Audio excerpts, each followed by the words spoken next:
How about a quick show of hands for the organizers and volunteers for an amazing job they're doing? Thank you.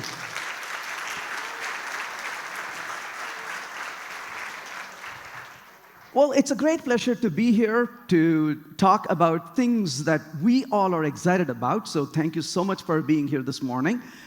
I want to talk about what everyone is talking about, AI.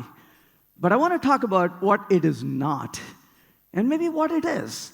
And I want to focus on how we can actually make use of this amazing technology. I've been programming for about 40 years. I feel like I'm just getting started. I often say that I feel like a kid in a candy store. Wake up every morning, there's so many exciting things to learn every single day. I once said that life of a programmer is waking up in the morning thinking you know everything and going to bed thinking you have no idea what you're doing. And it's just amazing to be able to learn these things. And that's what I want to share with you today. But I want to start first with words of Gandhi. And he said, live as if you were to die tomorrow and learn as if you were to live forever. The second part especially is something I think we all can take home, is to really learn and continue to learn as if we're going to live forever. The second thought I want to share with you this morning is from FDR. This is something we all experience, especially in today's world, both in terms of technology and otherwise. And he said, the only thing we have to fear is fear itself. So we need to build up some courage. We have to really fight our way through the world we live in. And that's what we want to really do as well. We'll talk about some of those this morning as well. But one other thought also is important to think about. It's really hard a lot of times for us to accept a new idea or even a different idea. We all come with our own convictions. We are thorough about what we do, what we know. But if we can just entertain just a little thought, maybe that's different from what we know, that can go a long way. And for that, I'll bring the words of Aristotle. He said, it's a mark of an educated mind to be able to entertain a thought without accepting it. So if we can just spend some time, you don't have to accept anything, but if you just entertain those thoughts, and maybe there are things we can consider that will be really useful. So I want to start with the question, a quick raise of hands. Who is fascinated about AI here? Well, that's a lot of us. I don't see a few hands going up. Who is fearful of AI? Just about the same people, right? And who will not raise your hand no matter what I ask? Okay, there's a few of them. Okay, all right. So this is really fascinating that we live in this world where there's a technology that's exciting but intimidating at the same time. But I want to talk about AI this morning. But it turns out we can draw inspiration from a lot of people, some even decades ago, if not centuries ago, who have been thinking about these things and influencing our thoughts. But I want to bring in the words of Arthur Clarke. And Arthur Clarke was a writer, a person of vision, and he said a few things that I think we can benefit from today. He calls this the Clarke's Law. And the Clarke's Law is 3 parts. And the first part, the first Clarke's Law, he says, when a distinguished but elderly scientist states that something is possible, he's more certainly right. But more important, he says, when he states that something is impossible, he is very probably wrong. So I think it's important to keep that second part in mind, because there's going to be a lot of people who will tell you, nope, that cannot be possible. That won't work. And anytime you hear somebody say that it won't work, it's not possible, don't accept it.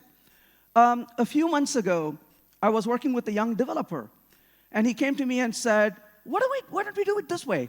I said, it won't work. And I'm so glad he didn't listen to me. He tried it, and he said, but it's working. And I'm like, so thank you for trying it. What do I know, right? I bring my biases. That's what we do oftentimes. But I'm glad you pushed it and you tried it. So if you feel that something will work, don't ask for permission. Try it. There are only two things that can happen, right? If it works, you got it working, you succeeded. If it didn't work, you learned something from it. In both cases, you come out winning. So there is really no reason to ask for permission to do things. Go try it out. The second law, he says, is the only way to discover the limits of possible is to venture a little way past into the impossible.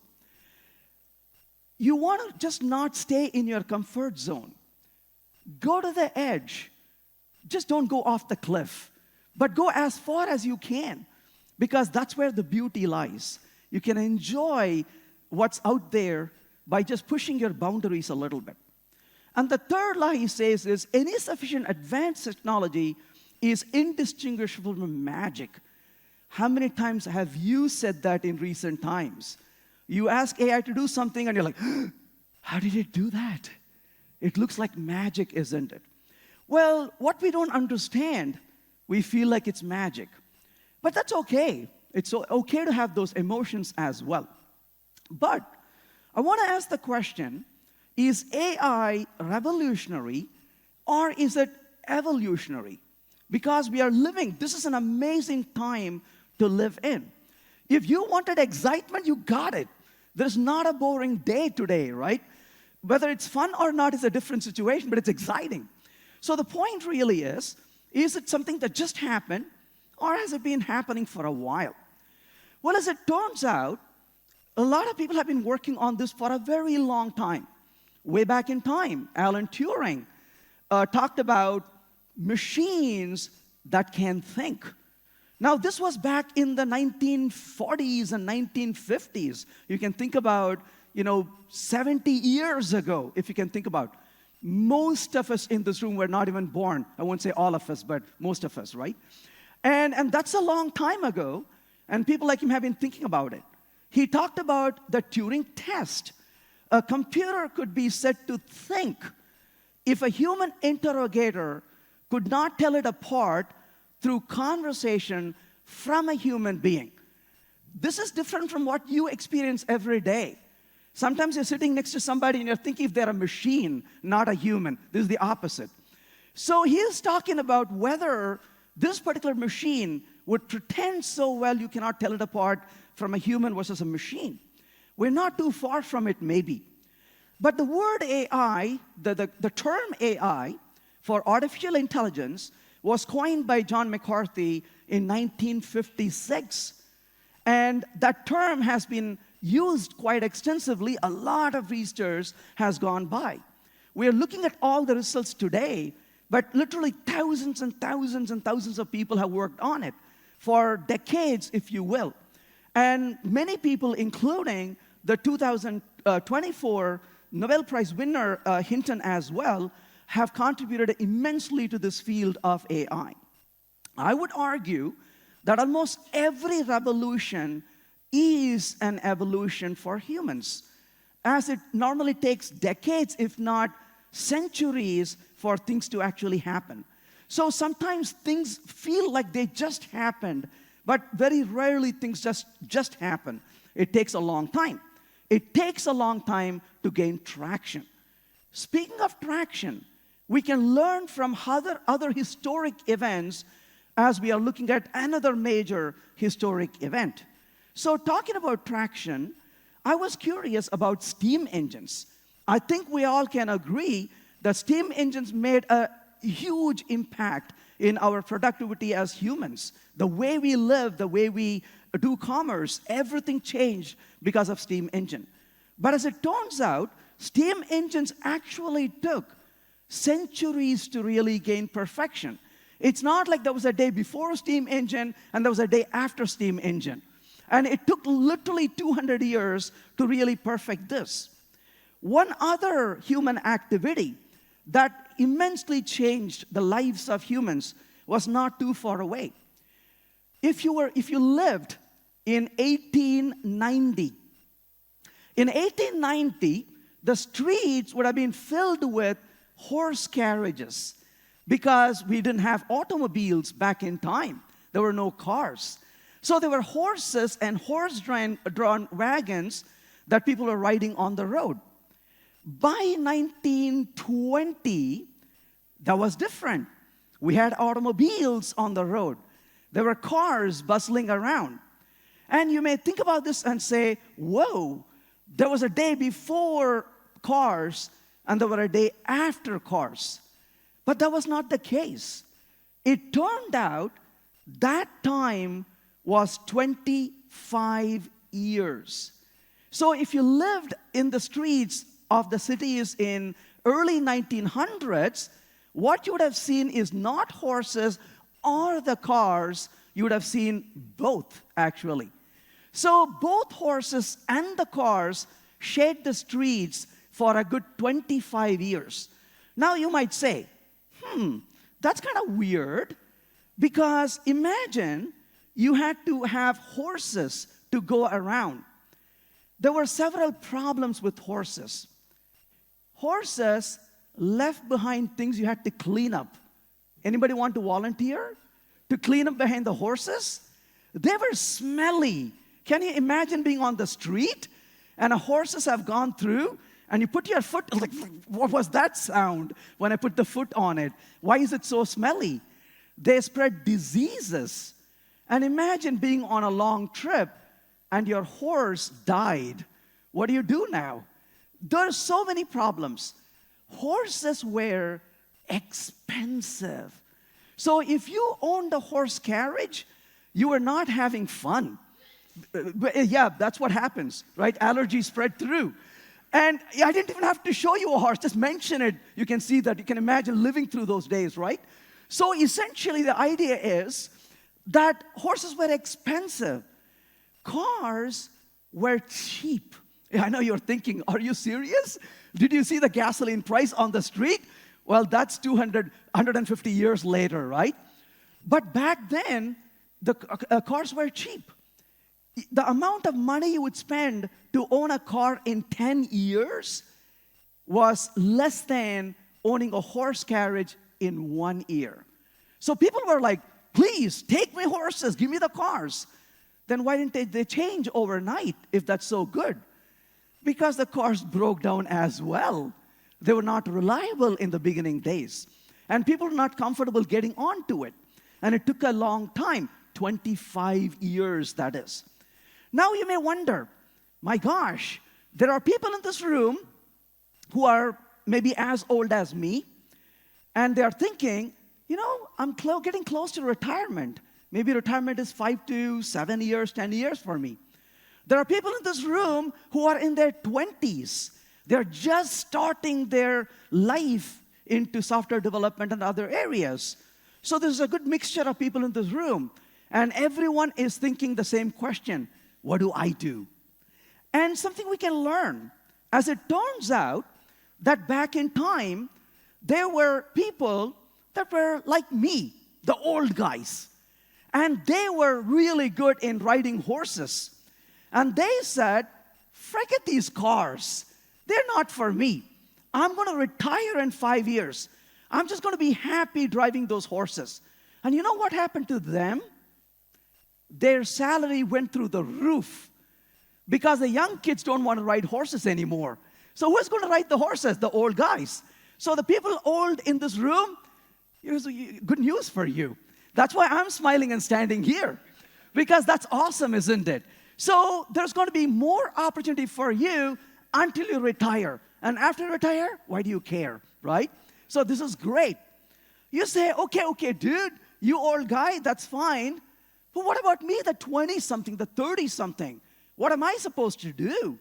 Once again, history has a lesson for us. Those young kids decided they're going to learn this newfangled thing called automobile cars. And guess what? They didn't find good people to do it. Their salary went through the roof. So the young people in the room, I've got good news for you as well. Time to party, isn't it? But of course, if you continue to develop your skills, that is. So that is one of the things that I am excited about. This is opportunity for everyone.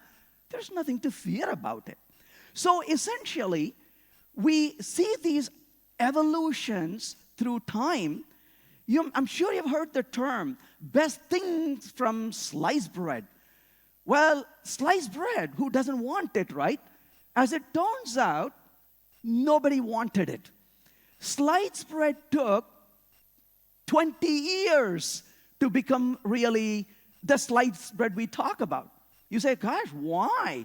Well, back in the 1900s, as it turns out, 1912, they invented the ability to slice breads. So it's about only 100 years old.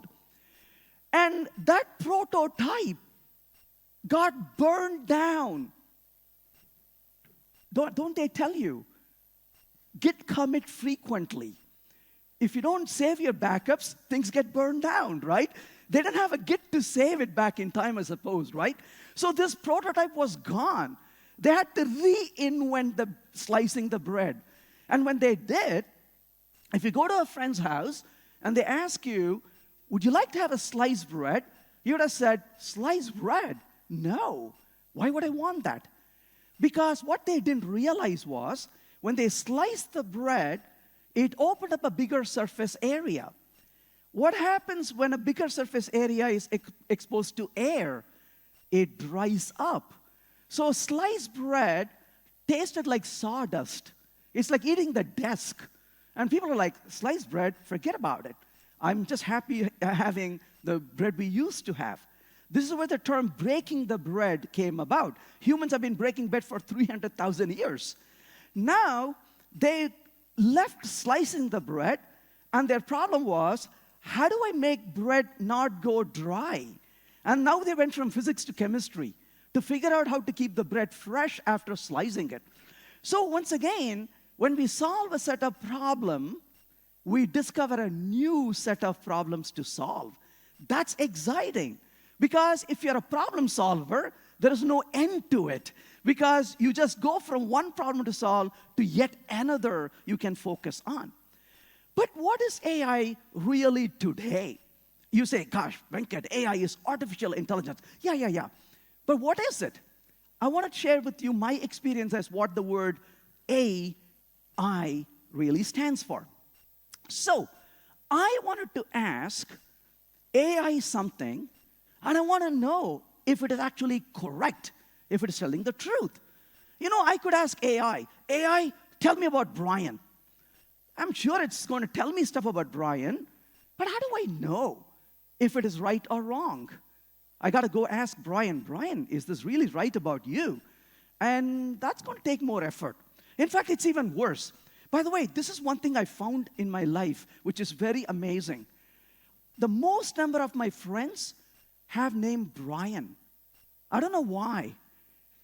There's Brian here, but there's so many other Brians I know. So when somebody comes to me and says, can I be your friend? I say, is your name Brian? They say, yes. I'm sorry, taken. It got to be something else. But anyway, I have a good friend, Brian. All my friends, Brians, are good friends. But one day I Googled about not this Brian, but another Brian.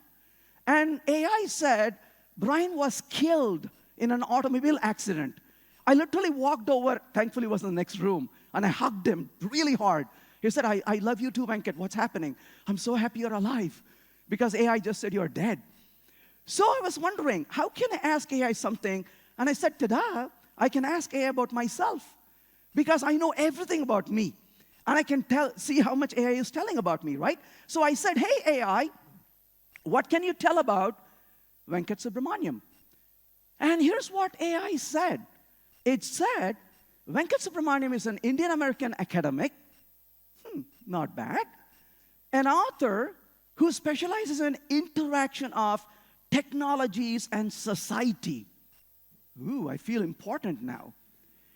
And then it said, he has written extensively. You know what? I wouldn't say it's wrong. I've written 16 books, so maybe that's extensive. And then it said, topics such as artificial intelligence, data privacy, and the impact of technology on human behavior. That's a lie. I've never written about artificial intelligence or data privacy or human behavior. But it's even worse than being untruthful. It's narcissistic. It says, I have praised it. I've written about it. How rude, isn't it? My gosh, if this is what AI is, what is it? Now I know what AI stands for. It's called alternative information. That's what AI is. So we figured it out, right? AI stands for alternative information. That's what A and I stand for. Because if that's the type of information it gives me, how can I rely upon this? If I can't even say what it says about me is true, how could I figure out information that it gives about others or any other thing I ask for? So that's kind of scary. I was on a flight. This is kind of the awkward moment. I fly a lot. I'm usually sitting there on United flights almost all the time. And this was a few weeks ago. I was on a flight. And in the middle of my flight, I realized I have to change another flight. And I cannot use the phone when I'm in the airplane. And I was thinking, what do I do? I got to really make this change real quick. And I realized, wait, I can get on the Wi-Fi for the airline. I can chat with the agent. So nobody would say, don't talk, because I'm just typing. So I went on the chat. And when I went on the chat to change my other flight, here's what I read. It said, welcome to United, blah, blah, blah. And then it said, please note, some answers may be AI generated based on the content from United.com. They may not always be complete or relevant, so check the source links for the most updated information. This gave me a new idea. So from today, when I release my product, I will tell my users, this may or may not work. This may not or may or may not give you right information. Use it in your risk, good luck. Is that what we have come down to? Is that what is our reputation? To be able to say, I absolve myself from everything because I'm using a stupid technology. In fact, this can be dangerous, isn't it? Because Air Canada was so excited about using AI. So what do? They put AI on their website, and they're, how cool we are. So there's a guy who went to Air Canada and said, hey, I'm going to buy a ticket in the next day, but the ticket is expensive. And Air Canada website said, yeah, tickets are expensive when you buy them close to the travel date. But you see, I'm not traveling tomorrow for fun. My grandma passed away. I'm going to her funeral. You see, this is not fun, right? And the AI said, yeah, I can see. Sorry to hear that. So you feel the empathy, right? Can I take the trip, and when I come back, can I get refund for the travel? Oh, yeah, sure, you can. After all, you're going for a funeral, right? So this guy made a copy of it, where took his travel, came back, applied for a refund. And Air Canada said, of course not. You cannot apply for a refund for a trip you finished. And he took them to the court of law. And the Air Canada said, hey, that's not us, it was AI. And the judge said, nope, it's you. We know what this is, people in this room, right? It's called encapsulation. It's called implementation. It means take your responsibilities. So that doesn't work either, right? So this is a problem we have to deal with. So what is AI? I'm going to say AI stands for arbitrarily inconsistent. So it's arbitrary and it's inconsistent in what it does, and that can be really painful. So is it good for anything at all, you may ask, right? So I was curious. I'm a programmer. I want to really see what it can do. And it turns out it's incredibly good in identifying issues. Now, here is something that I found rather very liberating. I'll be honest here for everybody in this room. I speak in a lot of conferences, and you may say, my gosh, you're a speaker, you're well known. But I'll tell you this truth, only you know in this room. I write terrible code. If you ever look at my code, you're like, oh my gosh, this guy speaks so much, but look at his code. So I'll be very honest about it. I write terrible code. But then I found out that I have a superpower. When I write terrible code, as much as I write terrible code, I'm extremely good in finding fault with other people's code.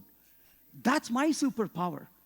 So I will write, crappy code, but I will review somebody's code while they review my code, and we both have really good code at the end of the day.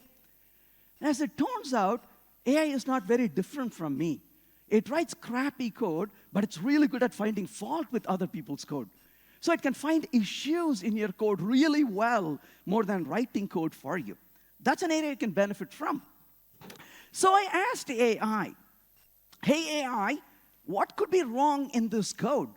This code, by the way, that one there cost a company I worked for about a month of effort because somebody had written something like that in code. And in a book, Bjorn Storstrup, the guy who wrote C++, has a paragraph that says, don't do this. And somebody never read that paragraph. And the compilers for C++ do not guarantee the order in which they evaluate this expression. Of course, I asked AI. It almost nailed it. It said, the order is not guaranteed in languages like C++ and Java, it said. I had a guy who writes Java compiler in my session when I gave this talk. He raised the hand and said, not true. Yeah, but that's AI generated. But the point is, it can nail pretty quickly what the problems are. That's pretty fascinating. So AI is an awesome investigator. And that's what I love about AI, is it doesn't produce content well, but it can tell you what's wrong really well. It's a great, awesome investigator. But what about generating code? Hey, we're programmers. Can I write code with AI? So I thought, let me try. So I said, AI, create a function in Java using functional style to compute the number of occurrences of each of the number in a list. Not a tough problem. What did it do? It created that code. It's almost good. What I don't like about it is a comment on every line. That's how you know it's AI generated. But I would say the code is not bad. You said, I'm going to take the numbers, do a stream operation on it. I'm going to collect using grouping by. Hey, good job. So I was curious. Hey, this is great. Let's go. It's an accelerated inference. That's what it is. It's not intelligence. It is inference. Why do I say it's inference? Well, let's ask one more question. And I said, hey, AI, write a function in Java using functional style to return the most number of repeated letter in a string. I want to know which letter is repeated the most number of times in a string. Again, not a hard problem, right? And let's see what code it generated. That. Yeah, that's a good response. Because you have only two options, laugh or cry. I would rather laugh than cry. When you look at the code, you don't need to ask the question, is it good? It smells, isn't it? The smell from it, like the horses. You're like, ooh, what was that code about? So you didn't have to read it to know it is nonsense, right? You just have to glance to know it's a nonsense. That's what experienced programmers do. They have the sense that you don't have to read the code. You open the source file, they're like, that's a really bad code. I can see it already. That's not the code you would let anyone on your team write it. That's awkward. That's also accelerated inference. What does it do? It said, of all the code I've seen nonsense like this. Would you like to have it? That's what it's doing because it just seen such code. I said no. So what AI does is, when you give it a problem, it looks for all the code it has ever seen. The problem is not that AI has not been trained enough. It's the opposite problem. AI has been trained too much. But they never told AI, this is good, and everything else is bad. So AI doesn't know which is good and which is bad. Think about this for a minute. When you have children, how do children grow up? I'll tell you an example from my own life. When my children are grown up today, when my son was very small, he was sitting at their table one day, and he said, Mom, get me milk. And she wanted to teach him good manners, good discipline. So she said to him, "No, we don't talk like that. You don't say, 'Get me milk,'" hoping that she can teach him to say, "Please," right? "What should we say?" He said, "Oh, get me milk now." Well, that's how kids speak, right? And you sit down and say, "Milk comes later, manners comes first. Let me teach you the word called please and thank you." And they grow up to be nice adults in the world. But if we never teach them, and they learn odd bad things, how do they turn out to be? Like AI. So the point really is, AI was never told what's right and what's wrong, what's good and what's not good. It was just trained on the data. Garbage in, bigger garbage out. That's basically what you're seeing. So that's accelerated inference as well. But you can rewrite the code something to be a much better. So if all you need is to write code, you got it. It's going to vomit code. But the question is, if you care about correctness, conciseness, quality, that's a different question. Can AI create things that meet those criteria? That's a question you want to ask. You may or may not get it. I'm not saying you won't, but it's inconsistent. You might get it, call it a lucky day, or you may not get it, call it a normal day. So essentially, the idea is you got to work on it. So someone recently asked me, I was in an event, non-programmer event. That's one of those rare moments I'm among the civilians. And this person came to me and said, "Hey, I heard you're a programmer." I'm like, "Yeah? Well, let me ask you this." He said, "You're a programmer. What do you think of AI? Will it take away your job?" That's a very nice conversation ender, isn't it? You kind of give a stare and you walk away. And I was thinking, what should I tell this stranger about what I feel about AI?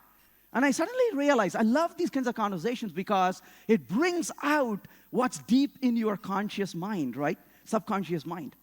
And here's what I blurted out. I said, when I ask AI to do something I am a novice at, I find it awesome. I have no clue what this is. Oh my gosh, look at what it did. And when I ask AI to do something I'm an expert at, I find it awful. And this is the problem I have with AI. When it does things I have no clue, I'm like, "Ooh, this is really good." But if I know what it is going to do, I'm like, seriously? I would never accept this as a solution to anything. So that brings the question, how much trust do you put on this?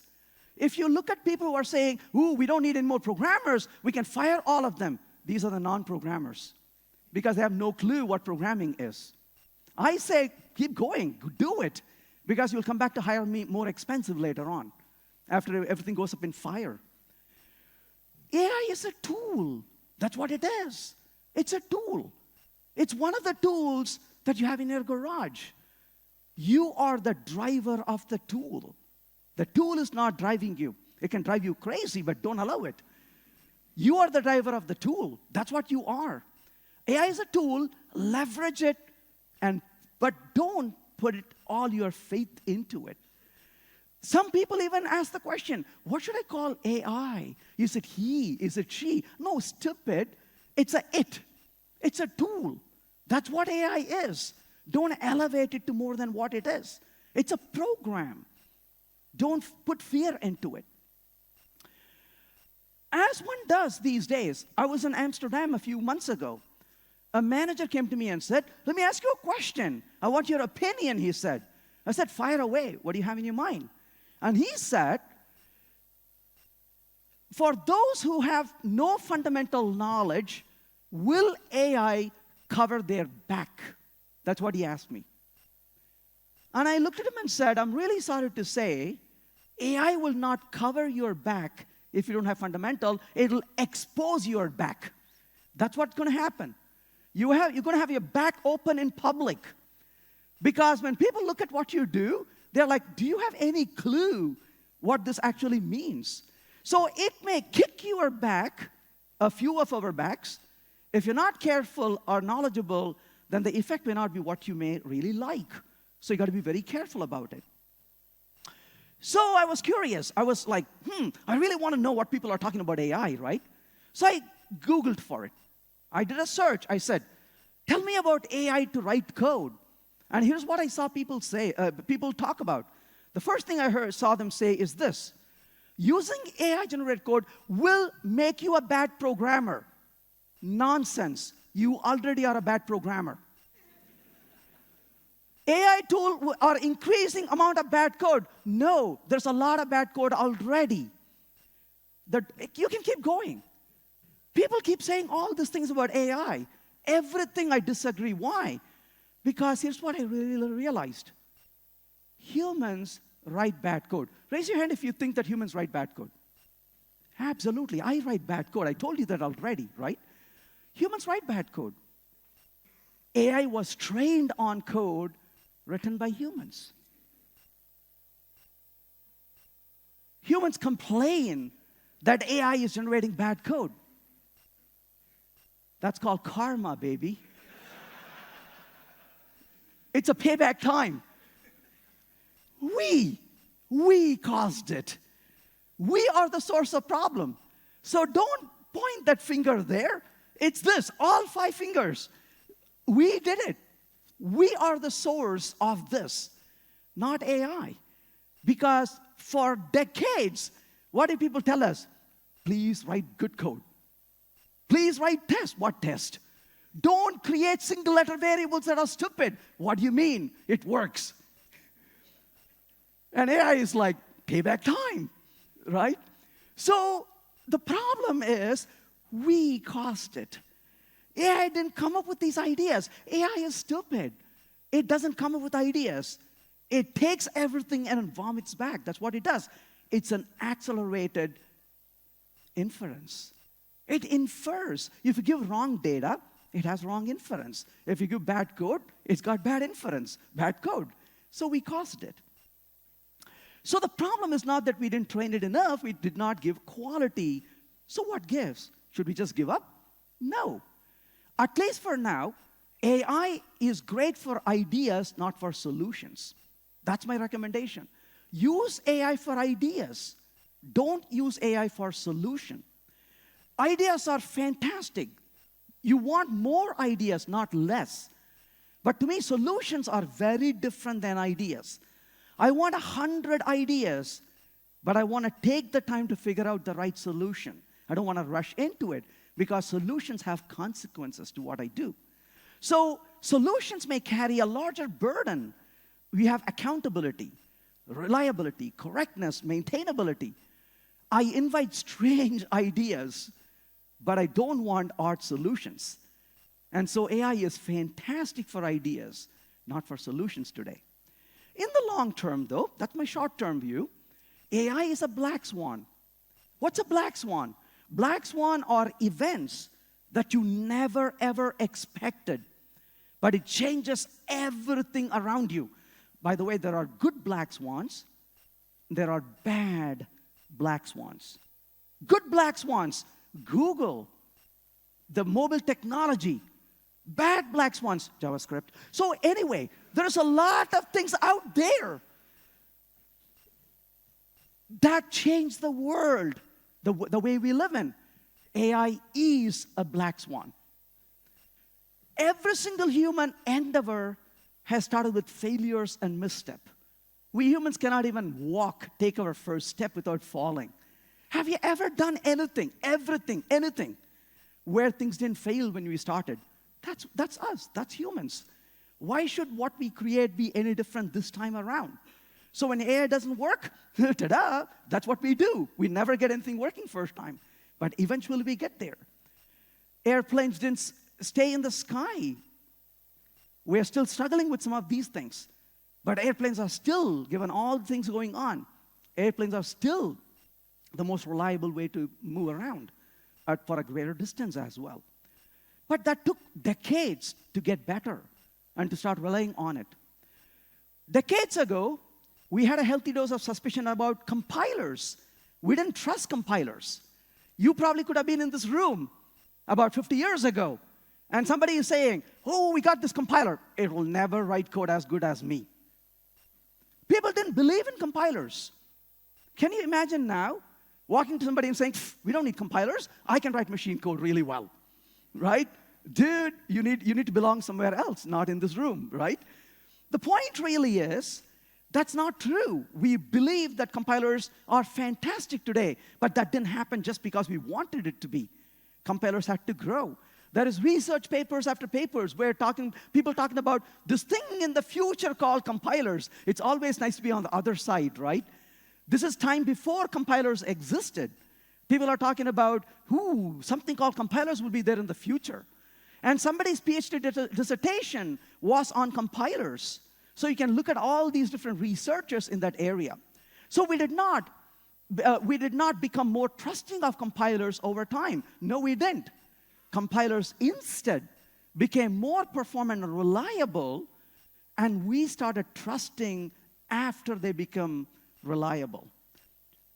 AI has to do that as well. But let's just entertain this thought for a minute. What if AI is the future compiler?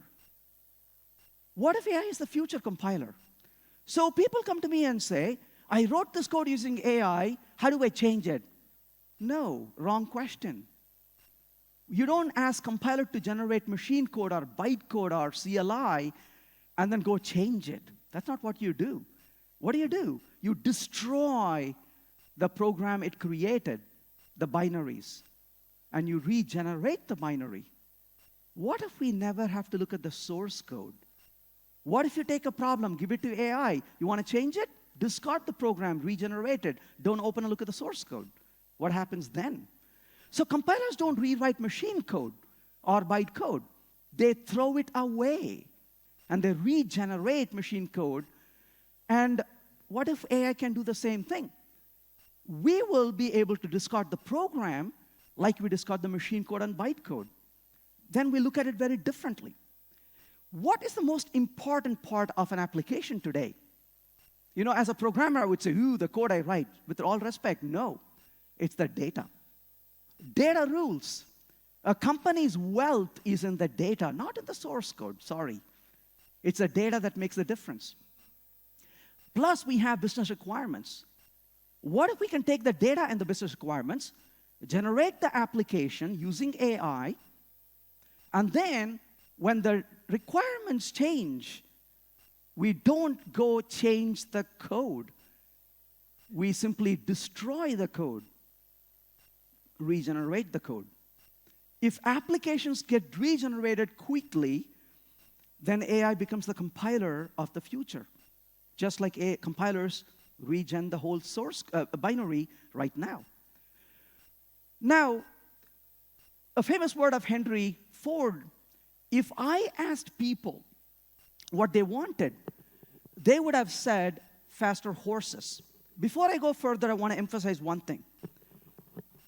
I am not comparing programmers to horses.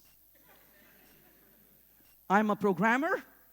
I will assure you I'm not a horse. I just want to let that straight here. But what we really want is not faster programmers. This is nonsense in my opinion. So if somebody comes to you and says, AI is great because we can make programmers productive, that's like Henry Ford hearing, we want horses that run faster. No, we didn't want fast-running horses. We want to get rid of horses. I want to get rid of programmers. I want to get rid of me. I know this is hard for a lot of us, right? Because you say, oh my gosh, are you serious? I'm not a programmer. You are not a programmer. You are a problem solver. That's what you are. If you want to distill yourselves down to writing code, that's gone. But if your job is to solve problems, you can elevate yourselves. That's why I'm happy. Because I work hard so the rest of the people don't have to work hard. Writing code is hard. Why? Because it's got cognitive load. We humans don't deal with cognitive load as good. If we can automate that, I can sit and be creative. I can think about problems and solutions and let the stupid machine deal with the coding part. Because what I love is not typing the code. What I love is designing solutions. That's what I am. I call myself a programmer, but not a typist. My job is not to type that code, but to innovate ideas, innovate solutions. That's what I'm really interested in. So I don't want faster programmers, sorry. What I want is greater business agility. That's what businesses want. They need faster business agility. They shouldn't care about making programmers faster, sorry. That's like making horses faster. What we want is, how can we get these things done with a greater agility for the business is the question we want to really ask. So from that point of view, to get the business agility, I said AI is the black swan, and it is. And we are at this who moved my cheese moment. One of my favorite books. It's a very short book. I read it multiple times just to be motivated. But we are at this moment yet another time of who moved my cheese. And the cheese station is empty, folks. There are only a few things you can do about it.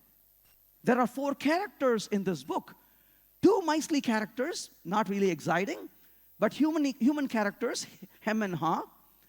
And they both are shocked that the cheese station is empty.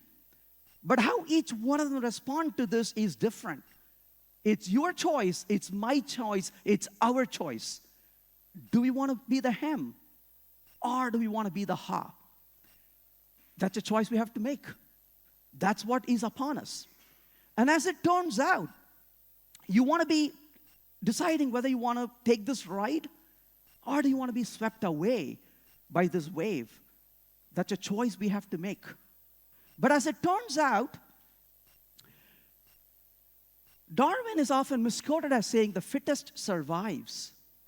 That's not what he actually said. He said, it turns out dinosaurs were really fit, very big, strong. They didn't survive. So what did he really mean? Something we can learn from him.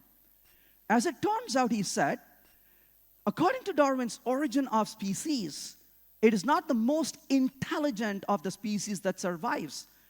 It is not the strongest that survives.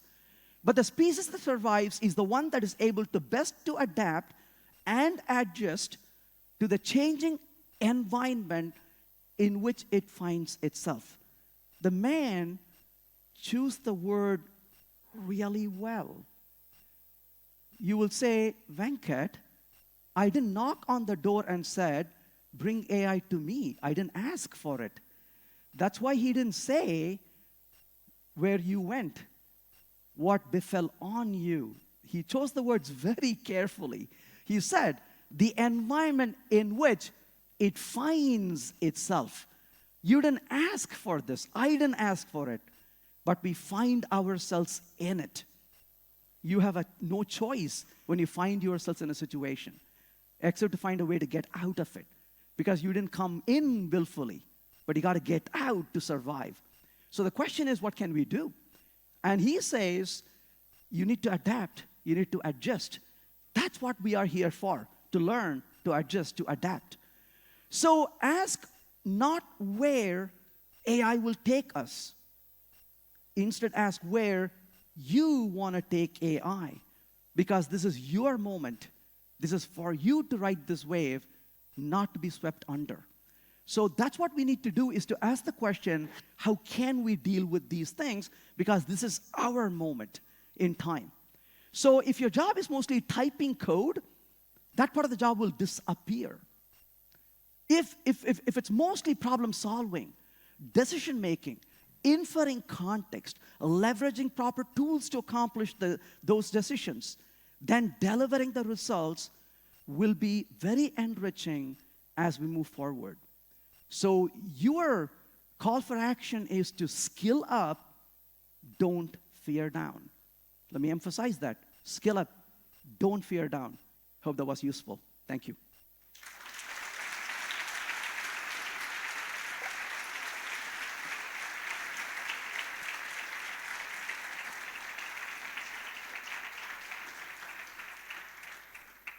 We might have a little bit of time for any questions, comments, any thoughts. I'd be delighted to hear your thoughts. We got good friends with microphones in the room. Anyone, don't hesitate. Please, the young lady right here in the front. Thank you.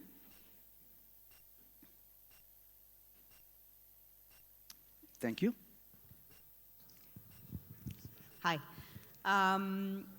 One of your last ideas was that you adapt or you get swept away, so we have to adopt AI in our jobs.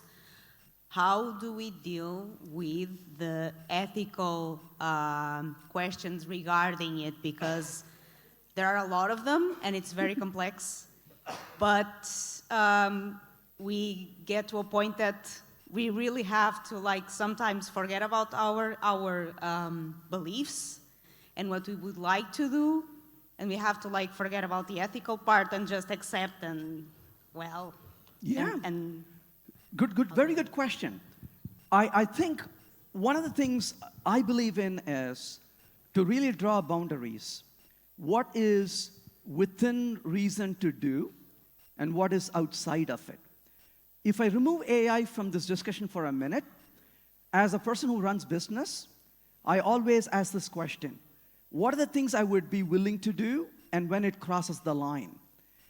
This is no different. Just because it's AI, if I compromise my ethics, I wouldn't be able to sleep in the night. Then I lost my identity.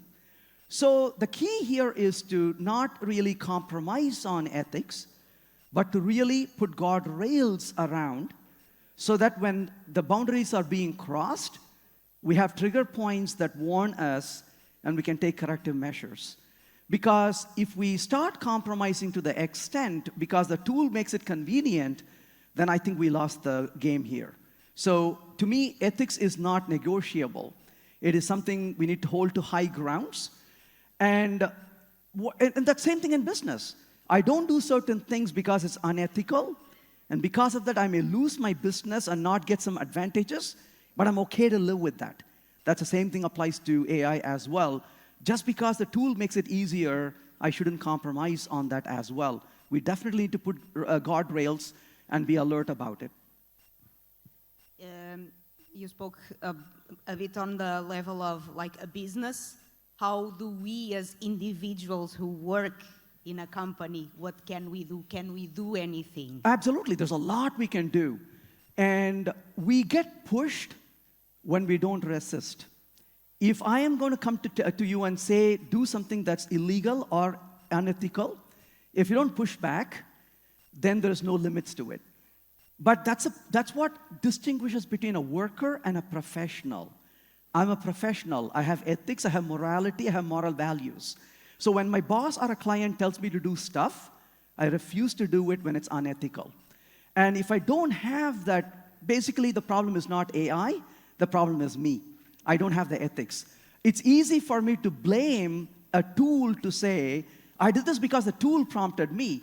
But this only requires a stronger force from our side to stay ethical and stay legal as well. Thank you. Thank you. Maybe one more. Please, Brian, right here in the front. With the examples that you just showed, what do you think about skill level and getting new juniors up to speed? Because all the easy stuff for us as professionals can be done by AI. So we don't have juniors anymore, which cannot become senior anymore. How do you see that? Love it. Beautiful question. I think finally we have one more chance to do what we should have been doing already. If you look at the medical profession, doctors don't get educated and get isolated. Doctors get educated and they collaborate. A doctor cannot make a decision alone without the supervision of other doctors. In our field, I remember even today, my first day at the job, I was hired, I went to the building, they gave me a room and said, good luck, and walked away. And I was sitting there with all these computers and manuals not knowing what to do. We need to really build collaboration between developers. The developers, junior developers, don't need to know how to write code. They need to know how to think. That's what we take time to learn. When I'm sitting down with a developer, I'm not asking them, how do you type this code? That's not the question really. We're asking, how did you think? How did you arrive at this API? How did you know where to look for? That's a skill we need to really develop among developers. So if you're a senior developer, embrace junior developers. Have them with you. Show them how you use your tools. Show them how you think. If you're a junior developer, please be shameless. Don't hide behind desk. Go to other people and say, hey, I can look up everything on the internet. What I cannot look up is how to do critical thinking. I cannot look up how you search for results. I cannot look up how do you analyze and distinguish between good and bad.